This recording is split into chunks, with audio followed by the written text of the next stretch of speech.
চলে আসলাম আরেকটি নতুন ভিডিও নিয়ে এবং শীতের সবচেয়ে পপুলার খাবার পিঠা রেসিপি নিয়ে। দেখুন কি সুন্দর মজার দুধ পুলি পিঠা, খুবই মজার। এত মজা লাগে পিঠাটি খেতে। চলে আসুন কীভাবে আমি তৈরি করি।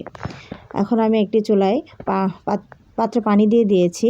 তার ভিতরে আমি সামান্য পরিমাণ লবণ দিয়ে আমি আটার একটি কাই বা ডো তৈরি করব।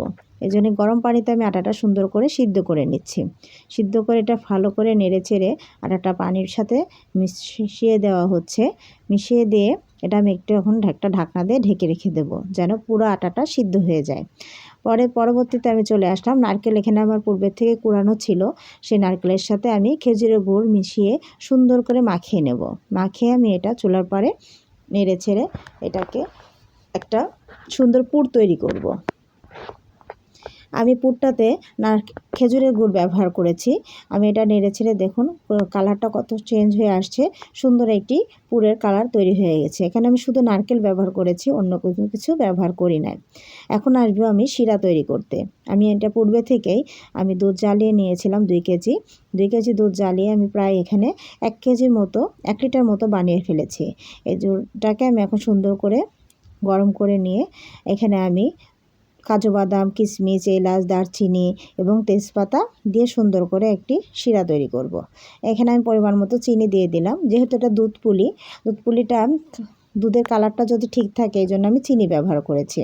আমার শিরাটা রেডি হয়ে গেছে। শিরাটা রেখে আমি ডোটাকে সুন্দর করে হাতে মথে নিয়েছি। নিয়ে এখানে আমি একটি করে এখন রুটি শেপ করে বানিয়ে নেব। বানিয়ে নিয়ে আমি একটি গ্লাসের সাহায্যে ছোট ছোট করে গোল গোল করে আমি কেটে নেব।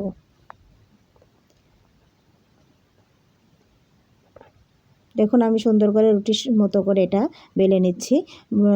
এটা একটু মোটা করে বেলে নিতে হবে, রুটির মতো পাতলা করে বেলে নিব না।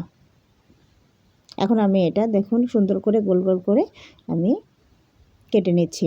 অনেকগুলো কেটে নেওয়ার পরে এখন আমি এটা পুর ভরব। এখন আমার অনেকগুলো কাটা হয়ে গেছে। আমি এখন পুর ভরে দিচ্ছি। আমি এটাকে এখন পুরটাকে বন্ধ করে একটা ডিজাইনের শেপ দিব।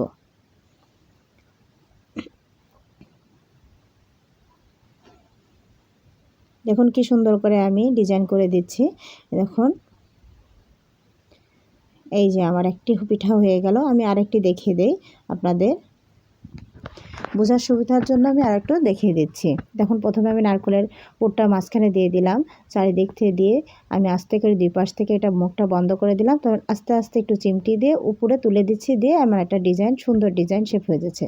চাইলে আপনারা অন্য ডিজাইনও দিতে পারেন। ব্যাস হয়ে গেছে আমার। এই দেখেন অনেকগুলো পিঠা আমার বানানো হয়েছে। এখন আমি চলে যাচ্ছি ভাজার জন্য। এদিকে ভাজা হবে আর বাকি পিঠা আমি বানিয়ে ফেলবো ভাজতে ভাজতে। আমি একটি কড়াইয়ে তেল গরম করে নিয়েছি। এখন আমি একে একে পিঠাগুলো দিয়ে দিচ্ছি। এই পিঠাটা সুন্দর করে যদি একটু হালকা ব্রাউন করে ভেজে নিয়ে এটা ভাজা পুলি হয়ে যায়, ভাজা পুলি বলে। আর যদি হালকা ভেজে আমি দুধে ভিজিয়ে দিই তাহলে এটা দুধ পুলি হয়ে যায়। আমি দেখুন আস্তে আস্তে পিঠাটা উল্টে দিচ্ছি, খুবই সাবধানে যেন ভেঙে না যায়।